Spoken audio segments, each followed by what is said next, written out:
오늘 우리에게 주시는 하나님 말씀은 사도행전 14장 1절에서 7절의 말씀입니다. 이에 이고니온에서 두 사도가 함께 유대인의 회당에 들어가 말하니 유대와 헬라의 허다한 무리가 믿더라.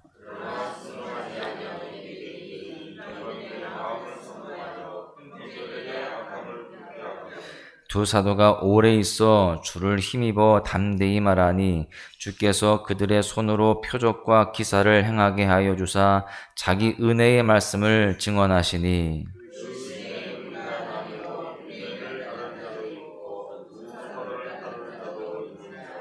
이방인과 유대인과 그 관리들이 두 사도를 모욕하며 돌로 치려고 달려드니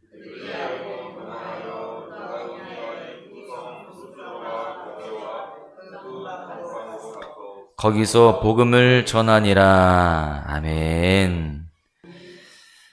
교회는 선교해야 합니다. 교회의 존재 의미는 선교이기 때문이죠.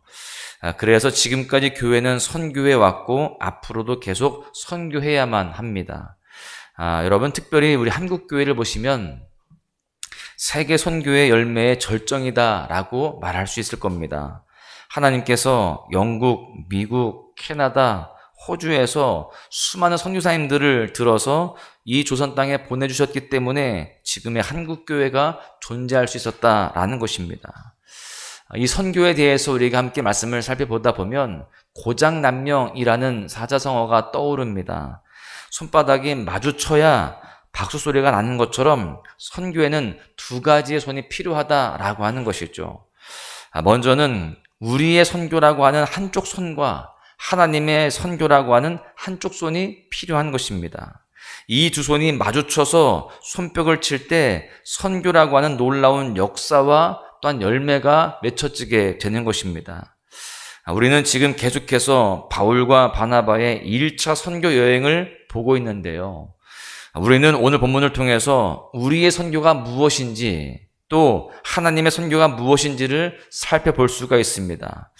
이 시간 함께 본문을 살펴보면서 우리가 감당해야 할 선교가 어떤 모습인지 깨닫고 행할 수 있기를 원합니다. 또한 하나님께서 하시는 선교가 어떤 모습인지를 깨닫고 그것을 구하고 기대할 수 있기를 간절히 소망합니다. 바울과 바나바 이 두 사도가요, 이제 이고니온이라는 지역으로 들어가게 됩니다. 이고니온은요, 에베소에서 다소로 향하는 길목에 위치한 교통의 요지였습니다. 바울은 1차 선교 여행과 2차 선교 여행 때 이곳 이고니온을 방문하게 되는데요. 나중에 사도행전 16장에 보시면 바울의 제자 디모데가 등장을 하는데 디모데가 루스드라와 이고니온에 있는 형제들에게 칭찬을 받는 자라고 소개가 됩니다. 여러분, 이처럼 이고니온이라고 하는 곳은 나중에 복음 전도의 중심지가 된다는 것을 알 수 있습니다. 그곳에 많은 믿는 사람들이 일어나게 되었다라고 하는 것이죠. 그런데 오늘 본문에서 바울과 바나바가 이고니온을 처음 방문했을 때는요, 그곳에서 고난과 역경을 경험하게 된다라는 것을 확인할 수가 있습니다.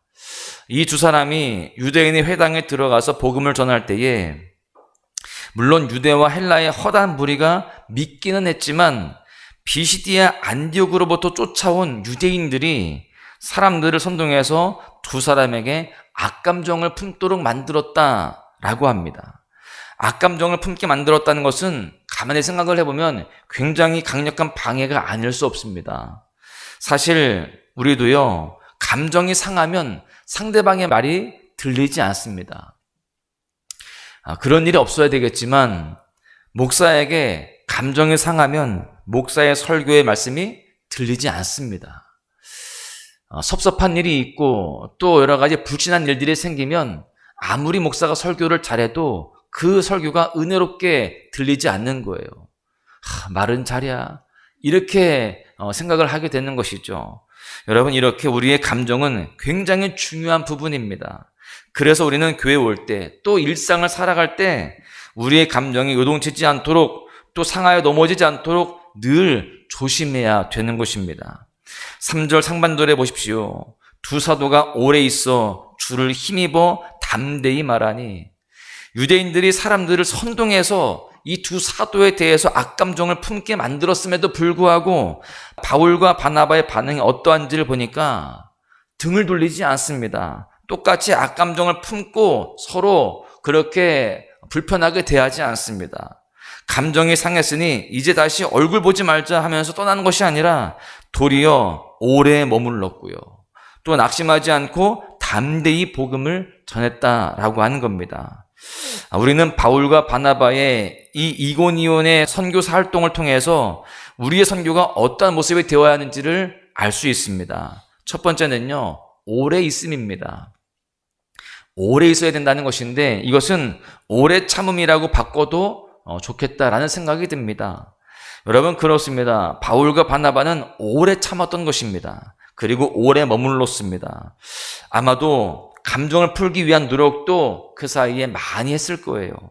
오히려 부드러운 말과 온유한 표정으로 사람들에게 다가가면서 그 악감정을 해소하기 위해서 많은 애를 썼을 것입니다. 여러분, 우리의 선교에 있어서도요, 이러한 오래 참은 모습이 있어야 할 줄로 믿습니다. 선교하기 위해서 좋은 도구를 동원할 수 있고 물질과 재원을 투입할 수 있지만 그보다 더 중요한 것은 바로 이와 같은 오래 참음입니다. 짧은 기간 임팩트 있게 사람들을 모을 수 있고 멋진 것들을 보여줄 수 있고 그래서 잠깐의 관심을 끌 수도 있겠지만 여러분, 오래 참으며 오래 있음으로 그 자리에서 선교할 때 진정한 열매가 맺게 되는 것입니다. 그래서 우리는 하나님의 일을 감당할 때에 오래 참음으로 해야 함을 잊지 말아야 할 줄로 믿습니다. 또 선교의 두 번째 모습은요, 담대함이에요. 조금 읽은 것처럼 두 사도가 오래 있어 주를 힘입어 담대히 말했다라고 되어 있습니다. 악감정을 품은 상대에게 느끼는 우리의 마음은 아마도 낙심일 겁니다. 상대가 공격적인 태도를 보일 때 두려움도 생기는 겁니다. 나는 분명히 그 사람에게 생명의 복음을 전해주고 또 무한한 축복을 전달하고 있는데 오히려 나에게 악한 말과 또 불편한 표정을 짓는다라고 한다면 우리는 그 상황 속에 낙심하게 되어지고 그 상대에 대해서 두려움이 몰려올 수 있는 겁니다. 그럴 때 우리에게 필요한 것은 무엇일까요? 여러분, 중꺾마라는 말을 들어보셨을 겁니다. 제가 일전에도 그런 말을 했었었는데요. 중꺾마는 중요한 것은 꺾이지 않는 마음이라는 줄임말이죠. 불리한 상황에서도 정신을 가다듬고 할 일을 끝까지 하는 것입니다. 프로게이머 김혁규 선수가 한 인터뷰에서 이 말이 시작이 되었는데 월드컵에서 손흥민 선수가 언급하게 되면서 더 유명해진 말이죠. 여러분, 악감정을 품고 달려드는 사람 앞에서 우리는 중꺾마의 자세가 필요합니다. 그 마음이 꺾이지 않고 낙심하여 좌절하지 않고 마음을 가다듬어서 담대히 말씀을 전하는 거예요. 실제로 우리가 선교할 때에, 선교의 삶을 살아갈 때에 수많은 공격과 방해가 있을 것입니다. 그럴 때일수록 우리가 할 선교는 기발한 방법과 아이디어를 내세우기에 앞서서 담대하게 말하는 것입니다. 우리 모두가 하나님의 일을 감당할 때에 흔들림 없이 복음을 담대히 말할 수 있기를 간절히 소망합니다.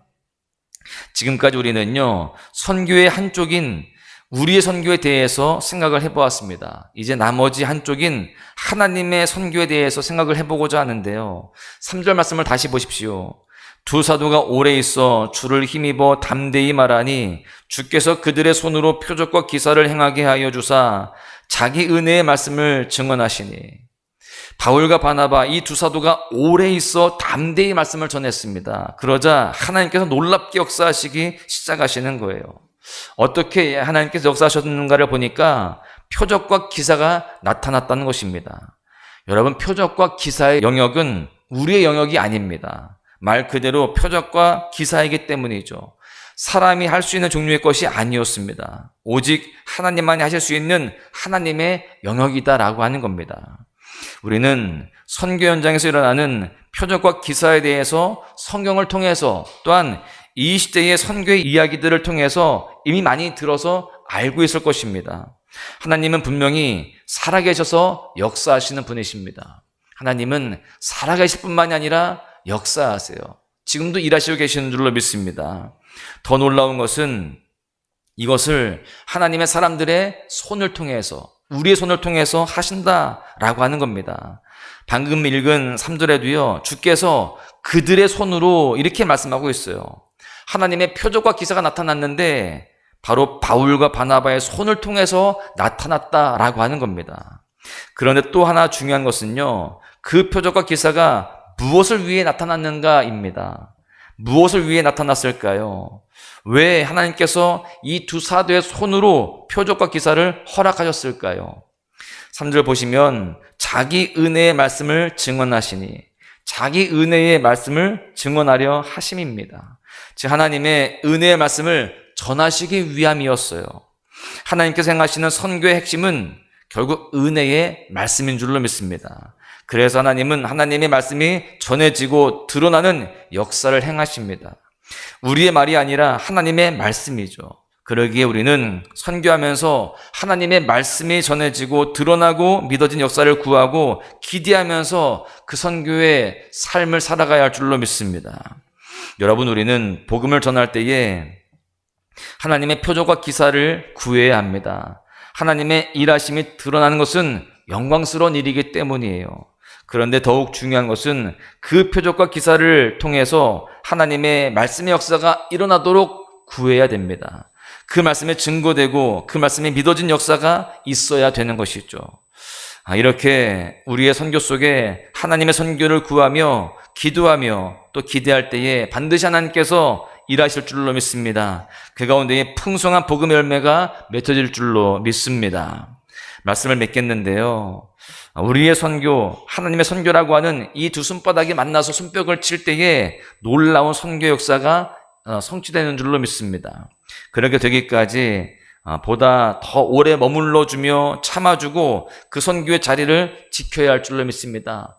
복음의 일들을 감당하기까지, 주님의 일들을 감당하기까지 늘 변함없이 그 자리를 지키면서 끝까지 묵묵하게 주의 일들을 감당해야 할 줄로 믿습니다. 그리고 또한 담대해야 됩니다. 꺾이지 않는 마음을 가지고 낙심하지 말고 믿음으로 도전해야 할 줄로 믿습니다. 그럴 때에 하나님께서는요, 우리의 손으로 표적과 기사를 행하사 하나님의 은혜의 말씀이 믿어지게 하실 줄로 믿습니다. 그 은혜의 말씀이 들려지고 또 그 말씀 가운데 열매 맺게 될 줄로 믿습니다. 사랑하는 소망 가족 여러분, 우리 모두가 주님 다시 오실 때까지 하나님 나라를 열망하며 계속해서 그 나라를 확장해 나가는 선교의 일꾼으로 살아가야 할 줄로 믿습니다. 오늘 하루도 어디에서 무엇을 하든지 그 모든 삶의 현장이 선교 현장이 되어지고 복음의 열매를 맺어감으로 주님을 기쁘시게 하는 은혜의 날 되시기를 주님의 이름으로 간절히 축원합니다.